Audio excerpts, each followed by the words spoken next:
جب کبھی محبت کی کوئی بات ہو تو بہت سے لوگ یہ کہتے ہیں کہ حضرت خدیجہ رضی اللہ تعالی عنہا اور حضرت محمد صلی اللہ علیہ وآلہ وسلم کی محبت کی شادی تھی، اس لیے محبت کرنا ہرگز غلط نہیں ہے۔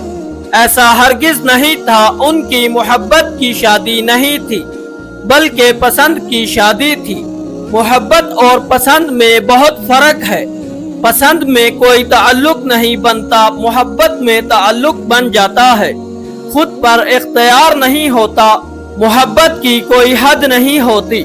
حضرت خدیجہ رضی اللہ تعالی عنہ کو آپ صلی اللہ علیہ وآلہ وسلم کی شخصیت نے متاثر کیا تھا، تو انہوں نے نکاح کا پیغام بھیجا تھا، ملاقات کا نہیں۔ اس لیے قرآن بھی یہی کہتا ہے، جب کوئی عورت پسند ہو تو اس سے نکاح کر لو۔ پسند کا لفظ استعمال ہوا ہے، محبت کا نہیں۔ یہ کچھ حدود ہیں اللہ جل جلالہ کی طرف سے، جو کوئی ان کو توڑتا ہے وہ سب کچھ پا کر بھی زندگی بھر بے سکون رہتا ہے۔ بہترین زندگی گزارنے کے لیے محبت بہت ضروری ہے، لیکن صرف محرم سے۔ ایسی محبت جس میں اللہ جل جلالہ کی رضا ہو، اسی میں سکون ہے، اور یہ بات نہ سمجھنے والے بھی جلد یا بدیر سمجھ جائیں گے۔